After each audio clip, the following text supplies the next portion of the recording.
Quelqu'un qui est en santé, là, ben, il voit pas ça de la même manière que nous autres. Si je dis ça, c'est parce que je veux rester ici, mais je vais avoir mes services dans l'hôpital. La santé, ça coûte cher. Est-ce que les écoles, ça coûte cher? Est-ce qu'on va dire les écoles coûtent cher, on les enlève? Non, ça n'a pas de sens.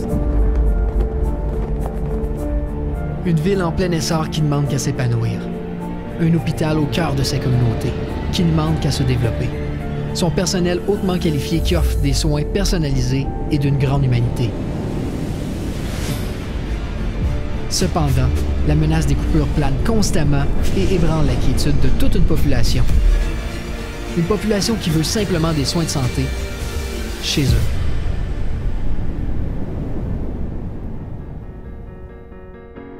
J'aimerais me présenter, moi c'est Danny Delande. Je veux parler aujourd'hui parce que depuis 2006 que moi j'ai des traitements à l'hôpital de Saint-Quentin.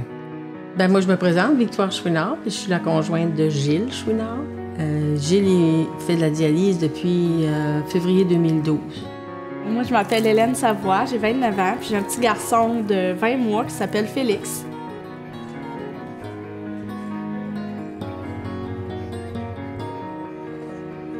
Félix est atteint d'une paralysie cérébrale avec des crises d'épilepsie puis une microcéphalie, c'est une plus petite tête que la normale. La raison de tout ça, c'est qu'il a manqué d'oxygène à la naissance, puis là, ça y a créé tous ces problèmes. Puis Félix a besoin de soins constants, autant à la maison qu'à l'hôpital.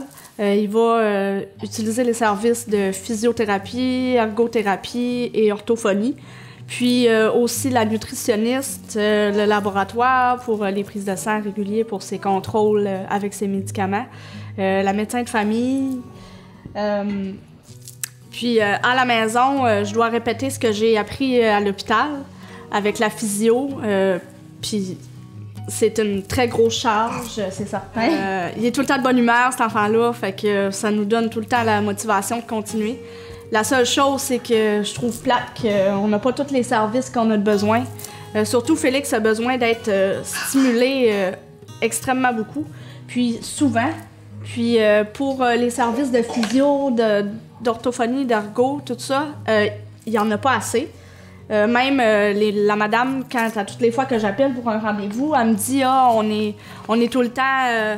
on est plein, puis ils ont une surcharge de travail, mais en même temps, on n'a pas assez de services. Il faudrait qu'il y aurait comme 2 physios, 2 ergos pour subvenir aux besoins de tout le monde, parce que je suis pas la seule qui en a besoin. Que ça soit quelqu'un qui se casse un pied, qui a besoin de physio, c'est n'importe quoi. Puis, c'est certain que vu qu'on vient de Saint-Quentin puis qu'on est dans une région éloignée, des fois, il faut se déplacer, puis c'est vraiment plate, surtout quand c'est le soir, puis que ton enfant est malade, puis que tu es obligé d'aller dans un autre hôpital parce que tu pas tous les services dans la tienne. Ça m'est arrivé la semaine passée. Je peux vous dire que c'est vraiment pas le fun, puis d'être obligé de se déplacer avec un bébé, c'est vraiment comme plate, surtout dans le chemin du partage, là, la route 17, c'est pas beau. Puis l'hiver, puis en tout cas, j'espère que ça va se régler assez vite.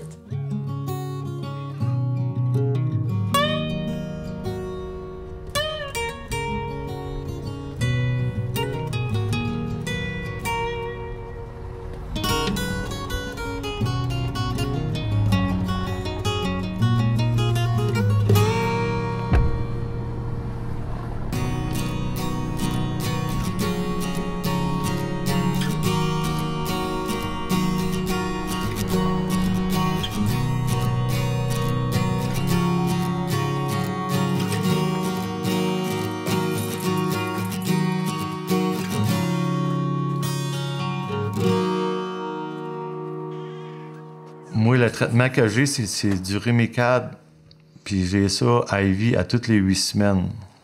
Puis si je l'ai pas, ben je fonctionne pas. Ça dure à peu près une période de 2h30 à 3h chaque fois.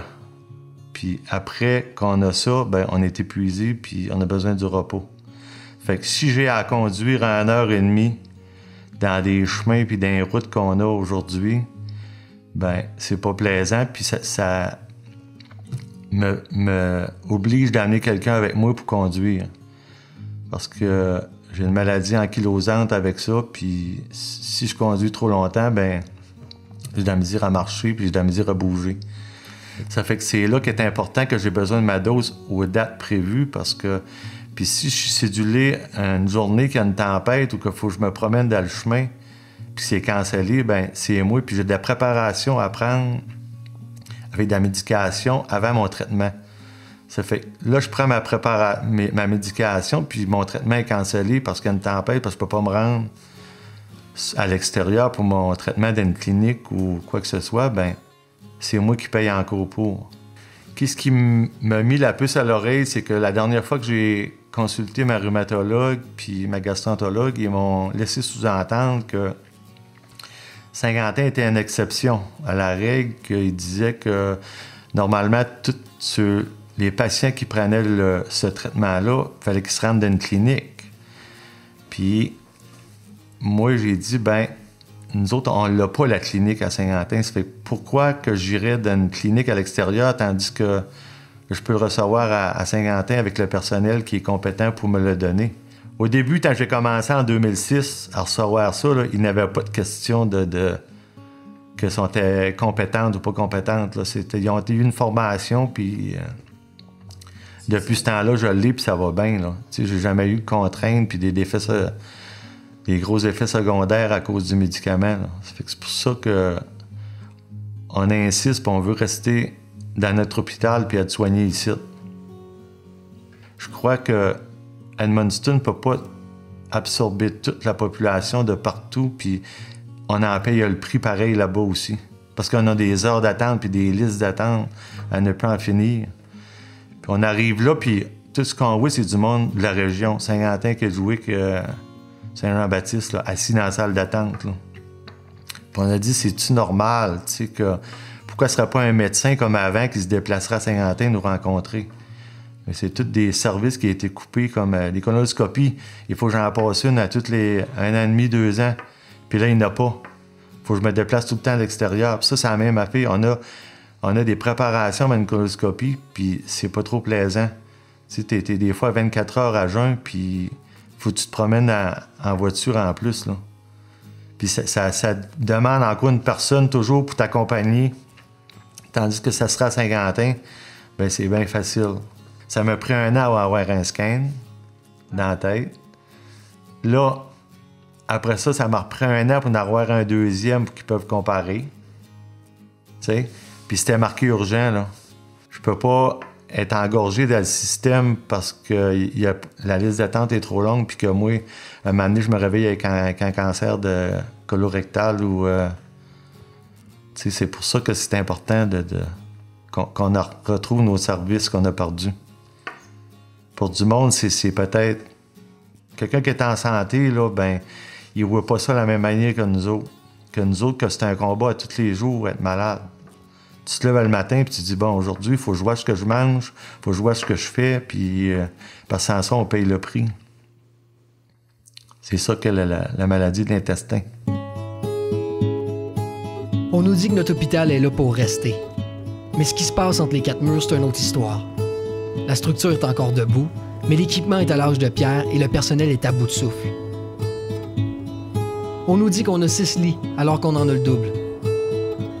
On nous dit qu'on a suffisamment de personnel de soutien. En fait, on est à l'os. L'équipement est vieux et désuet. C'est souvent les restants des autres hôpitaux, mais on fait avec. On nous dit que le service d'ambulance est là quand les lits sont tous occupés. On transfère les patients ailleurs, c'est pas grave. On doit transfuser, donner du sang universel, pas de technicienne de labo, c'est pas grave. Faites un transfert. Une infection les soirs et les fins de semaine, pas d'outils de détection, un autre transfert. Un transfert d'urgence, pas d'infirmière en appel pour accompagner le patient, mais c'est pas grave. On prend une chance. On nous dit qu'on a accès à tous les services. Mais où? Pas ici. C'est ça le résultat de la centralisation. Un processus qui, au départ, devait améliorer notre système de santé. Un vrai fiasco qui a engorgé les grands centres au détriment des hôpitaux ruraux qui se battent pour leurs services.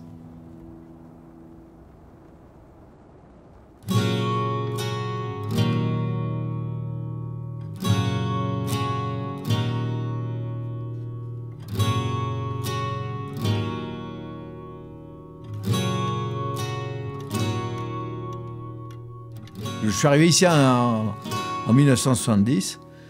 Puis quand les conseils d'administration qui géraient localement notre hôpital ont été supprimés pour faire ce qui s'appelait à ce moment-là la régionalisation, c'est là que tout a commencé à se dégrader et puis à s'en aller.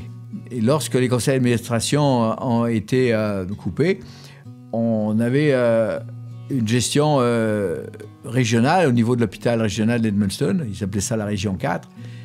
Mais lorsqu'on allait aux assemblées, pendant 2h30, 3 heures, on parlait d'Edmundston. On parlait 10 à 15 minutes de l'hôpital de Grand-Sault, puis on parlait de 3 minutes de l'hôpital de Saint-Quentin. Je pense que c'est un problème général dans toutes les sociétés. On appelle ça, enfin, en France, ils appellent ça les déserts médicaux. Quand les régions éloignées, les médecins ne veulent pas aller là, c'est une boule de neige. Là. On ne peut pas changer la géographie de Nouveau-Brunswick.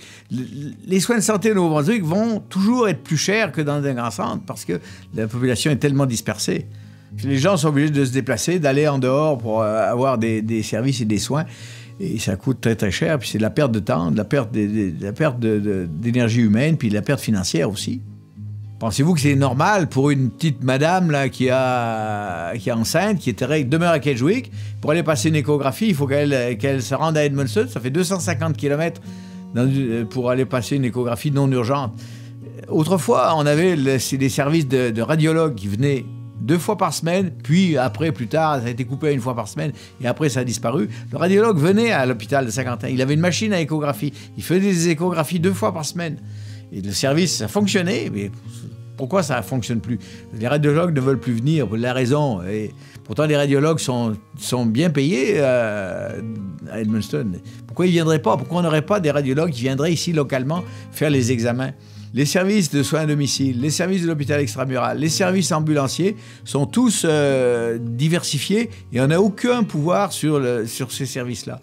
Pourquoi on n'imaginerait pas que ces services soient donnés localement et gérés localement? Si la gestion était locale, c'est certain qu'on pourrait mieux gérer, je pense, de façon plus efficiente et ça coûterait sûrement moins cher avec autant d'efficacité. Quelqu'un a une fracture, il est opéré, il sort de l'hôpital régional et il n'a pas accès à la physiothérapie, à la réhabilitation. Ça, c'est un gros manque, ça fait. La réhabilitation, mais les services d'ergothérapie, physiothérapie, tous les soins de longue durée, les soins palliatifs, c'est des services primaires. Selon moi, on devrait avoir des soins palliatifs localement. Les gens devraient pouvoir terminer leur vie dans leur... ne serait-ce que peut-être à domicile, si c'est impossible, pas loin de chez eux. C'est certain, la médecine a changé. Il faut peut-être qu'on s'adapte plus, mais si les soins ne peuvent pas être dispensés localement, qu'ils nous assurent un service de transport ou de service d'aide aux patients pour pouvoir avoir un service efficace dans des grands centres. Les soins primaires, doivent se donner ici. Aussitôt que c'est difficile à donner, c'est certain qu'on peut les avoir en dehors, mais lorsqu'on revient aux soins chroniques, aux soins palliatifs, ça devrait être redonné ici, ça.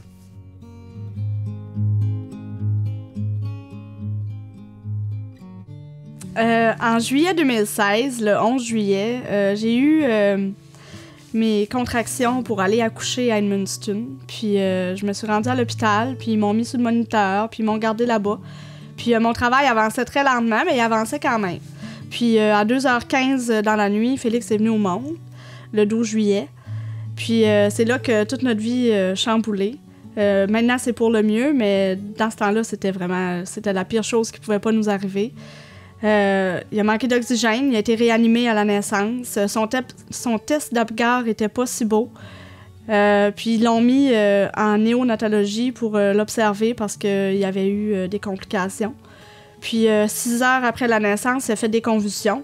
Donc là, la pédiatre qui a réanimé Félix à la naissance a appelé à IWK à Halifax pour avoir des conseils.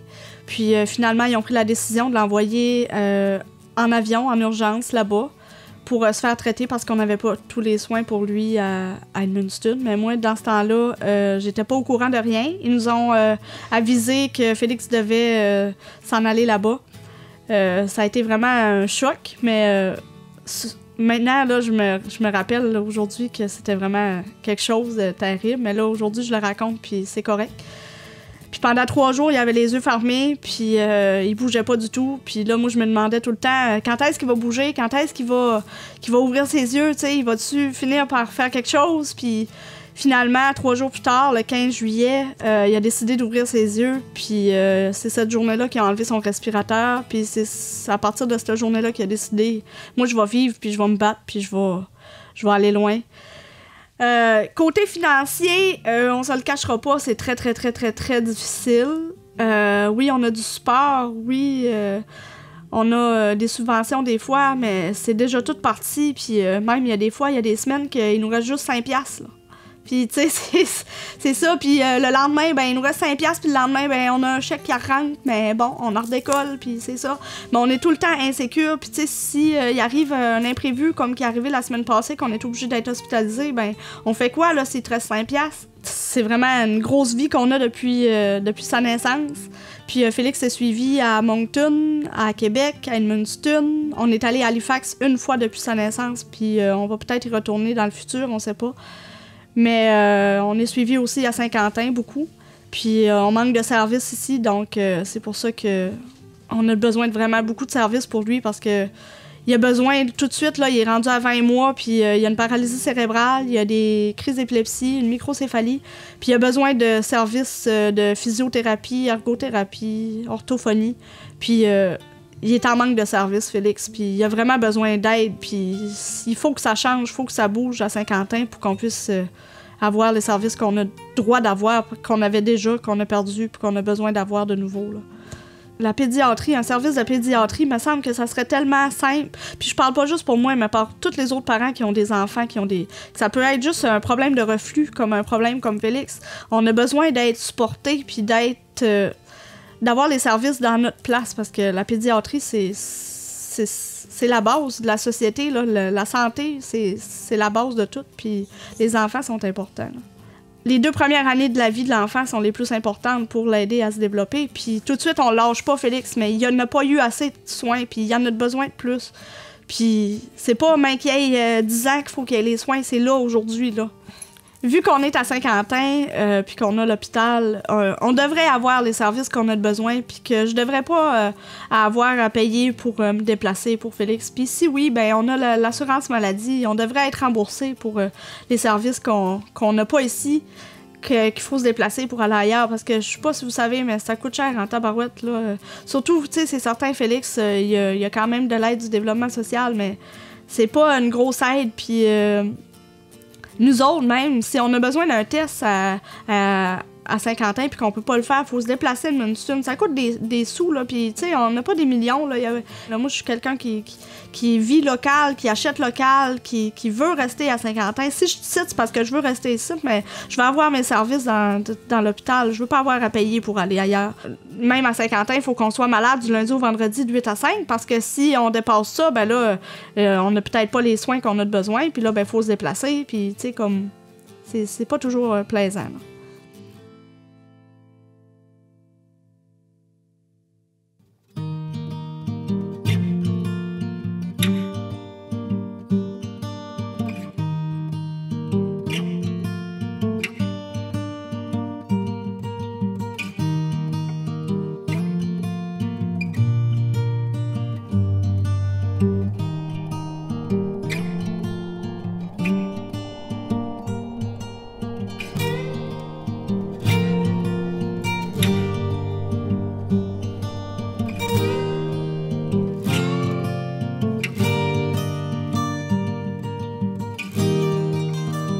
Un groupe de retraités qui a été témoin des pertes de services à l'hôpital a récemment fait signer une pétition.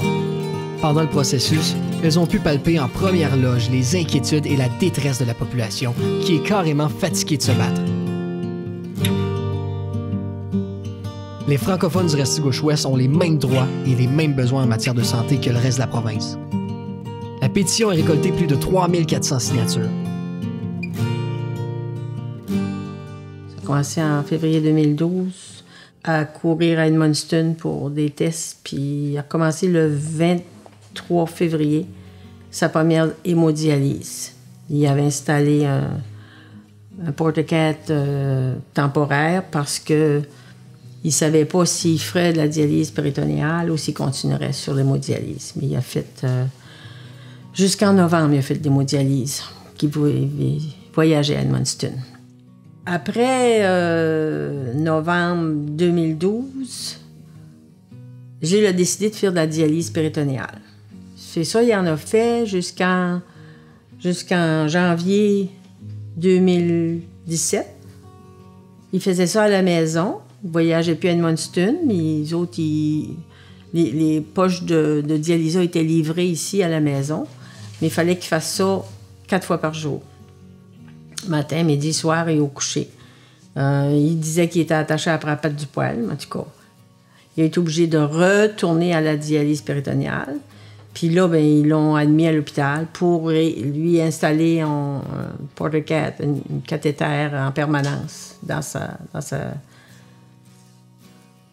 veine droite. Puis, c'est ça, il a recommencé à voyager. Là, c'était 3 jours par semaine. Lundi, mercredi, vendredi. C'est tout un chambardement parce que il n'est plus question de voyager. Nous, on allait en Floride tous les hivers, puis cette année-là, on a cancellé notre voyage en Floride. On a cancellé nos assurances. On a dit, on reste au Canada, au froid. Quand on a su qu'il fallait qu'il recommence la dialyse péritonéale, puis qu'il aille là 3 fois par semaine, on se voyait pas faire ça 3 fois par semaine, cette route-là, puis l'hiver en plus. On a pensé de déménager à Bathurst parce qu'on avait une fille à Bathurst, puis on voulait s'approcher de l'hôpital là. Puis tant qu'à laisser... On laissait la famille ici, on laissait nos enfants, nos petits-enfants. Ma famille et moi sont toutes ici aussi. On a grandi, on est nés à Saint-Quentin toutes les deux, puis on a grandi ici toutes les deux. On a même fait des démarches pour aller à Bathurst. On est allé visiter des appartements qui étaient en construction là-bas. On a donné un dépôt de sécurité. Mais plus ça avançait, moins que je me voyais capable de... Ben, je me réveillais la nuit. Je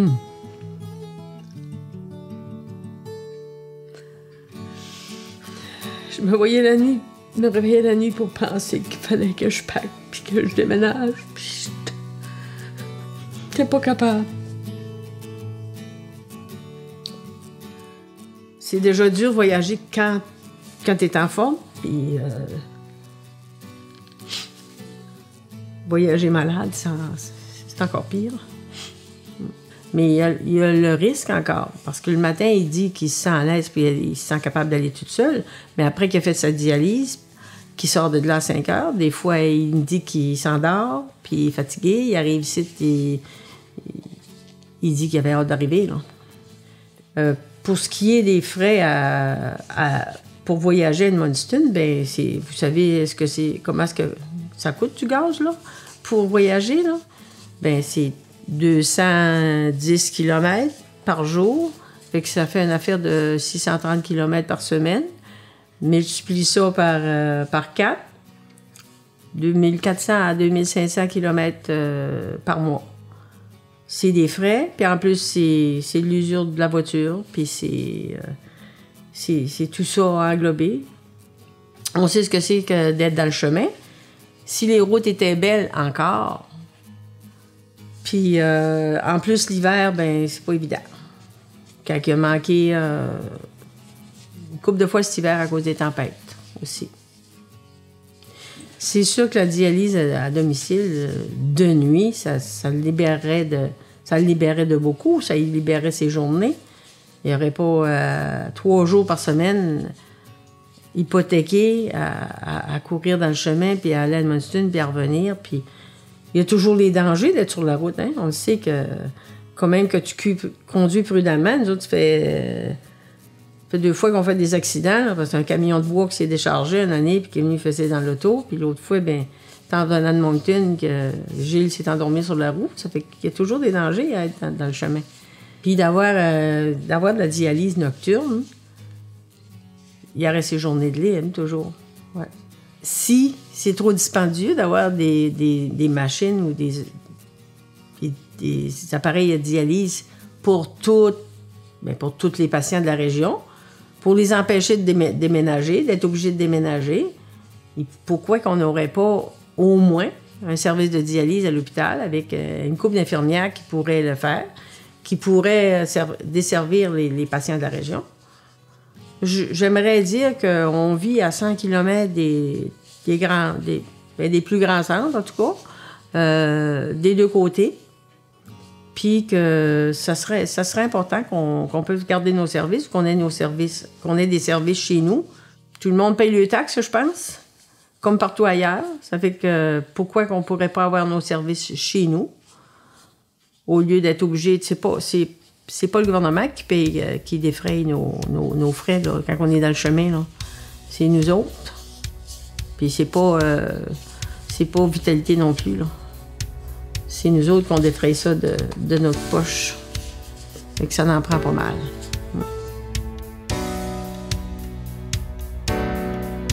J'espère que la population va se tiendre puis qu'on va travailler fort pour garder notre hôpital ouvert puis notre personnel, puis qu'on retrouve nos services perdus aussi. Puis qu'on demande qu'on ne soit pas obligé de recommencer à tous les 3, 4 ans puis 5 ans, à recommencer à cause de départ, toujours. Puis on est toujours par-dedans.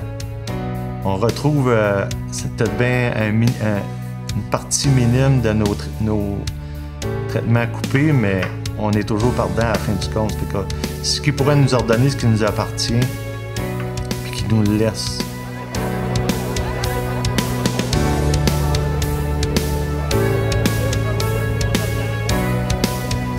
Feriez-vous un air de route pour aller vous faire soigner? Je suis pas sûre que vous le feriez. Moi, là, en tout cas, j'ai vraiment hâte que vous faites quelque chose, que ça change, parce que ça fait pas de sens, là. On est une ville, on a un hôpital, puis on n'est même pas capable d'avoir nos services qu'on est censé d'avoir. C'est quand, là, que vous allez faire un mouvement? On a besoin de changement, là. Pas dans 10 ans, aujourd'hui, puis même hier, puis l'année passée, puis 5 ans passés. J'espère que vous allez faire quelque chose, parce que ça fait pas de sens. Moi, là, je suis vraiment à bout, puis j'ai hâte que ça change, j'ai hâte que je sois capable de faire soigner mon enfant là, à 100% à 50 ans. J'espère que vous allez faire quelque chose parce que je suis vraiment tannée. Merci.